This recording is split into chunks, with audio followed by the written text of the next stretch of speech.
everyone, welcome back to Kevin Reviews. I just finished Five Nights at Freddy's 2, the sequel to the original Five Nights at Freddy's that came out in 2023. I'm trying to remember correctly.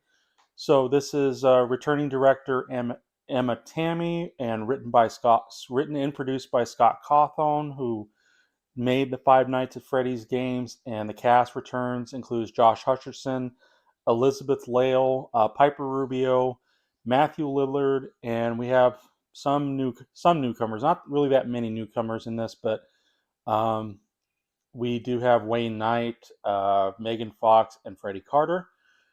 Yeah, Megan Fox. So yeah, I'll get to that in a bit. First of all, if you haven't seen the post I made earlier, I think this was yesterday. Um, this after seeing this movie, I'm gonna have to take a break going to the theaters for a while. It's nothing to be worried about or anything, or this is more personal for me. But in any case, I still have plenty of movies in my library that I'm willing to review, even if they're not exactly new. But I still like to try to review them and see what you guys think about my opinion. And if you want to check them out yourselves. I also have some streaming, so I can maybe catch up on some new movies. But for the time being, I have to put the going to the theaters on the shelf for the time being. So hopefully it won't be that long, but still, regardless, yeah. In any case, if you have not also if you have not seen the Five Nights of my original Five Nights at Freddy's review, I thought it was pretty safe movie. It wasn't really scary, and otherwise performance were fine as is. But I think overall I gave it a two. It just didn't seem you know all that interesting or that groundbreaking of a term in terms of a horror movie. It was just more a film for the fans of Five Nights at Freddy's and those who follow the lore very closely. Um, but I figured see this, and already the film has been pretty bashed by critics. As currently right now, it's standing at 13% on Rotten Tomatoes from critics. But if I remember correctly, the audience score was like 88%. So yeah, it's definitely more for the fans. So again, I have not played many of the Five Nights at Freddy's games. I've seen playthroughs like from Markiplier and stuff like that, but otherwise, I haven't been really keeping that close to the lore entirely. So it's, and I don't think this film is exactly going into the lore either. Not as much, but sometimes it will be because it does have to please the fans. Um, so, but yeah, I thought this first one was just average or just not entirely for me. It's not. I don't think it's a great horror film.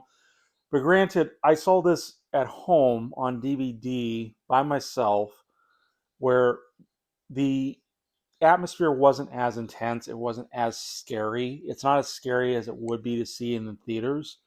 So I made sure to see this one in theaters and see if that kind of changes things up for me. Or because for all I know, I could have watched Five Nights at Freddy's 2 and think, um, yeah, it's not very good, or overall, just much like the critics. So other critics, but I didn't really have high hopes or high expectations for this movie, and even the idea of now having a we have Megan Fox as Chica, being the voice of Chica, the toy animatronic of Chica.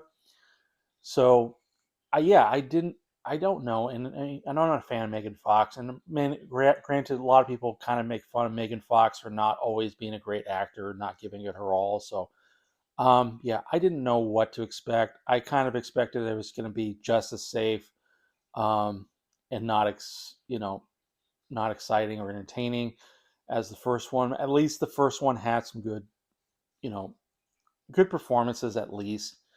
So we'll see. But here's my review of Five Nights at Freddy's 2.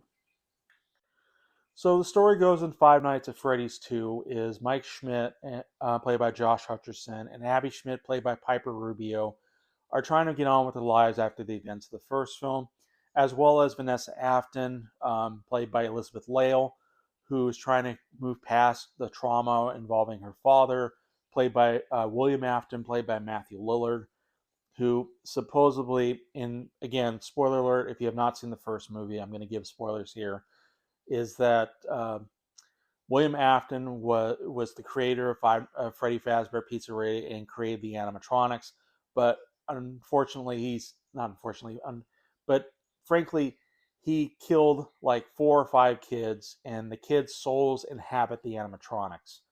Um, Eventually, they turned on William Afton and supposedly died. Supposedly, um, there are hints where he's probably still alive.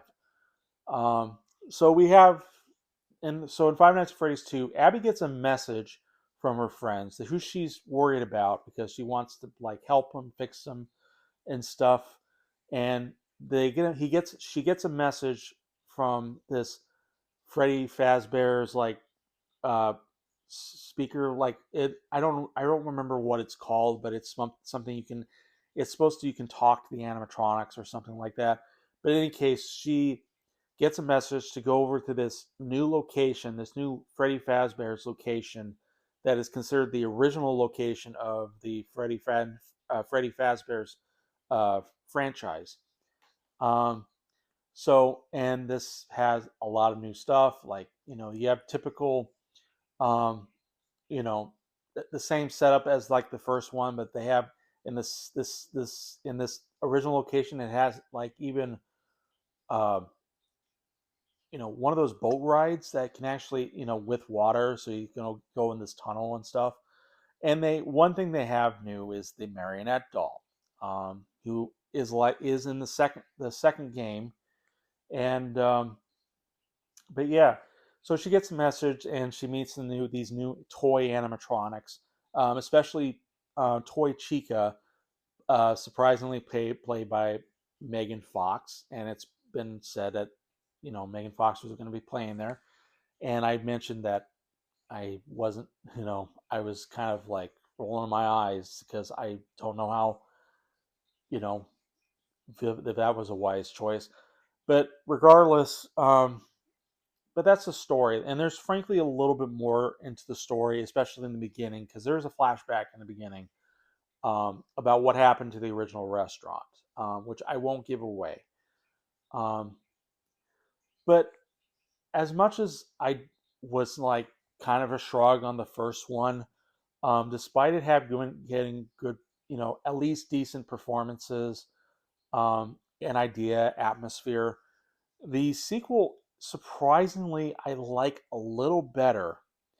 It's not good. It's still not a good movie. It's still not a perfect movie, but I think it's slightly more entertaining. For one, that's really out of nowhere. The town is now into Faz Night, which is really strange because we don't see it in the first one um, at all. But I think they mentioned there was a hint that something happened in the first one. I think it involves uh, the deaths of Mike Schmidt's aunt, or yeah, again another spoiler that started this craze. So kids are dressing up as the animatronics. So they're celebrating this night. It's like basically Halloween, but Five Nights at Freddy's version. Um, so and yeah, it's a strange thing to just kind of put in, but regardless, it that's one thing that I did kind of find entertaining because Freddy Fazbear, the Five Nights at Freddy's games were so popular, and it's like everywhere, even Halloween costumes were made for it. So in a way, it makes sense. So it makes sense. It doesn't explain why they started celebrating Faz Night, but regardless, it's whatever. It's it's a little bit entertaining. Um, what about the performances? What about the returning cast? Frankly, Josh Hutcherson and Elizabeth Lail are kind of more or less phoning it in. They're pretty wooden or standard. Um, that it's like they're just kind of doing it out because it's in their contract or obligation. They have to replay the role and they think, oh, they should be done. Um, so I don't know. A lot of their performances from the beginning and middle are pretty one note and just kind of really underplayed quite a bit. And the other thing is that the film likes to focus on the adults being jerks. They're more like they're considered a-holes. That's the nicest way I'm terming that without swearing so much. So, and yeah, and that we see that in the flashback. We kind of see it in this one, not a ton, but a little bit. And one instance, which I will mention this one good thing, you have Wayne Knight as this science teacher who has a class doing robotics, animatronics. Um, Yet he it seems like he hates his job, and he seems to have it out for Abby, where she doesn't want her to succeed or participate or do anything. He's like a terrible teacher, and the students even recognize it, and they don't even seem to call him out on that. He doesn't seem to get in trouble, so it's kind of odd. But for some reason, what Wayne Knight was entertaining because of how bad of a teacher he is. He's a guy you love to hate um because then it's fun to see him where he gets his comeuppance. Um, but yeah, there are moments where he really there's like a moment where he's talking about um the school that they're in is supposed to be a mascot is an otter where otters help other otters. It's like a tongue twister. Otters help other otters, and it's so cheesy. I think even the film recognizes it's cheesy. There's like even a moment where Josh Hutcherson is trying to console um, Abby on her friends and saying that they'll come from the heart, and they kind of recognize that it is pretty cheesy, and that's strangely entertaining and kind of funny. So um, anyway, but yeah, Wayne Knight also as a science teacher. I don't remember the name of the science teacher. Kind of reminds me of his character in Jurassic Park, Dennis Nedry, who you get. He's a character can easily love to hate, depending on what character you give him, and he does kind of emulate that a little bit, quite a bit. There's also this new character played by Freddy Carter. I won't say his name because, frankly, he's kind of important to the story. Kind of. Um, I use that really strongly. It There's a moment in the film where he kind of appears out of nowhere on screen, and he has this big smile on his face, like he's very creepy. He's just like he's sinister. You can probably pick up right away where he's coming from, but I'm not. It's still kind of under the radar what who he is exactly, but he's entertaining. It's even he's not on screen very long. I wish he was in the film more. He's not the way he's portrayed and how he's performed is very entertaining. It reminds me of The Purge. I forget his name, but that one character who is part of the Purge stands outside that house and smiles, just like has this big grin on his face because that rivals the movie smile.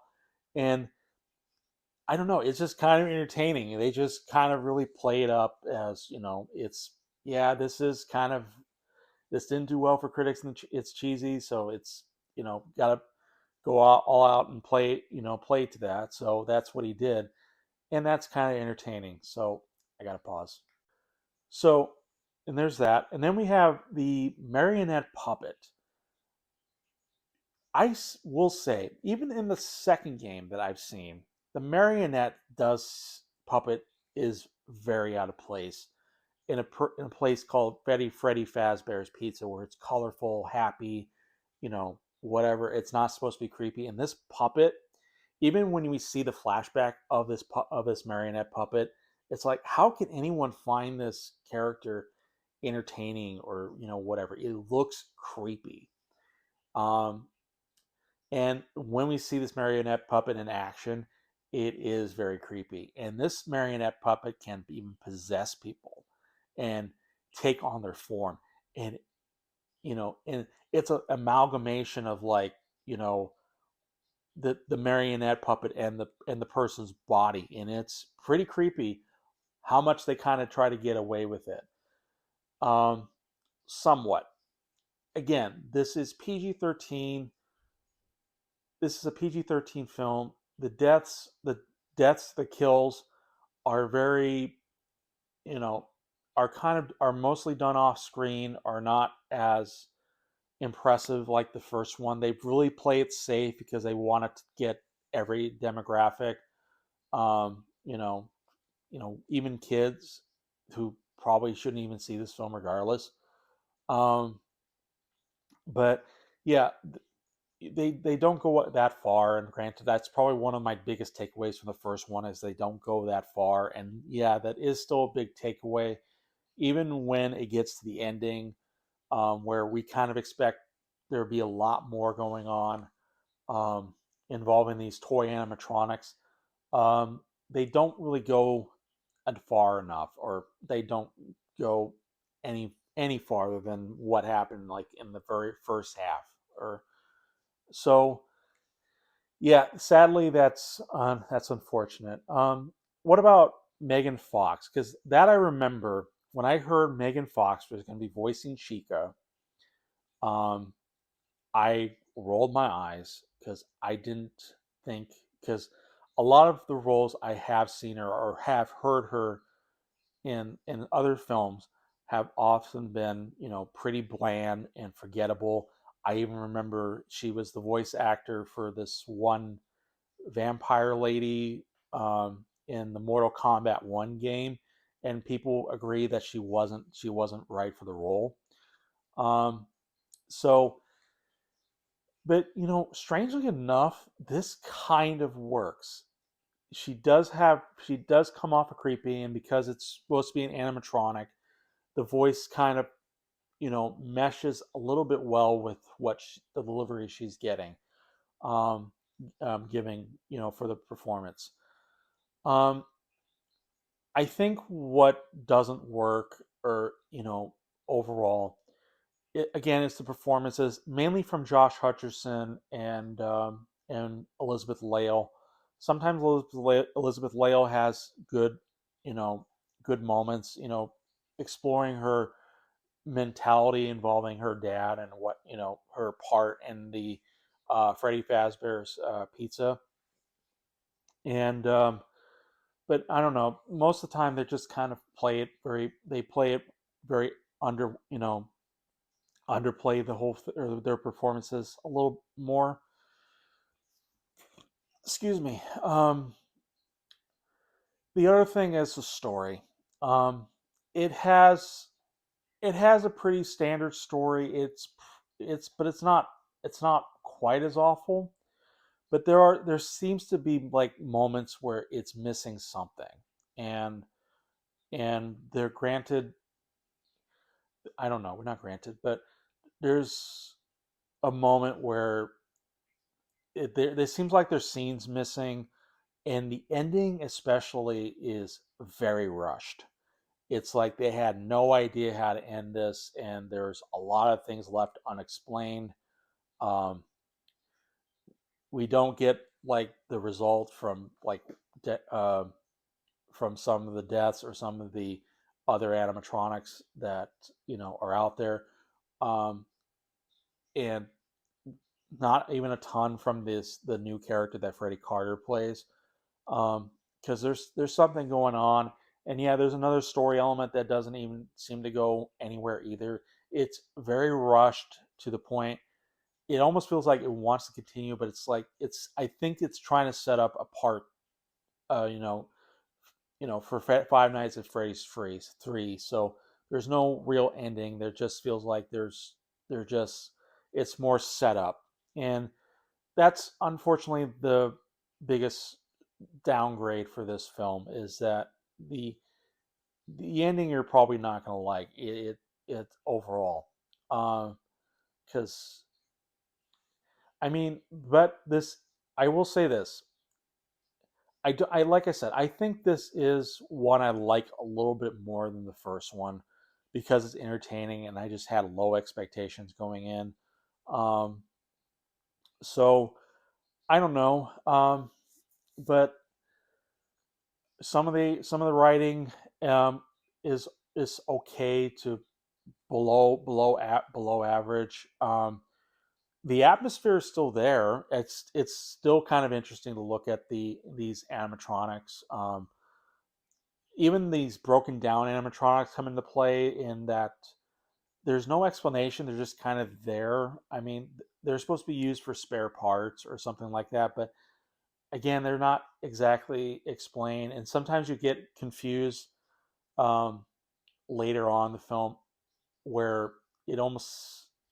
I mean, I'm probably going to give too much away for that, but still, it does feel a tad bit confusing and all over the place in terms of its story and structure. Um, in my opinion. And maybe I missed something, and that's possible. Or maybe because I really don't follow the lore very closely. Um, but yeah, you know what? I think Five Nights at Freddy's 2, I think this is definitely more for fans. I think it's entertaining, more entertaining than the first one. Granted, I saw the first one at home, so not in theaters, so that could have been a different story if I saw the first one in theaters. But I think the second one's going to give you, if you're a fan of Five Nights at Freddy's, the games, and love the lore, I think you'll like this fine. If you're a newcomer, even that saw Five Nights at Freddy's 1 and did not like it as much or not at all, this probably won't do it for you, really. But I don't know. I think this is, despite the ratings, very, very low for critics, it is high for audience. So this definitely appeals more for the audience than the critics. But I don't know. I kind of had a good time with it overall. It made me jump at times. It had more scary moments in the first one than the first one really. So it's still not a perfect movie. It's still not a good movie. I'm not going to give it a higher rating than 2.5. I think 2.5 is reasonable because there are very many problems. Again, the ending doesn't is kind of rushed. You know, overall, there it still feels very safe, and in terms of the deaths and kills. Um, but at least it has a bit more scares. It has a bit more tongue in cheek type humor. Um, you know, kind of just playing it up now instead of fully going out for horror, but they do try to do horror. They also emulate the second game, so I'm sure fans would really appreciate that. Um, but yeah, I think 2.5, 2.5 is reasonable. I wouldn't give it 3. It's definitely not a good movie, but I did find it entertaining at least. So, but yeah, what are your thoughts on Five Nights at Freddy's 2? Leave in the comments below, like or dislike the review if you wish. Feel free to subscribe to my channel and click the notification bell for any more updates. Sorry that this review is a bit long, but I guess I had a lot to say, or for this, for this film. But yeah, I will see you guys in the next review.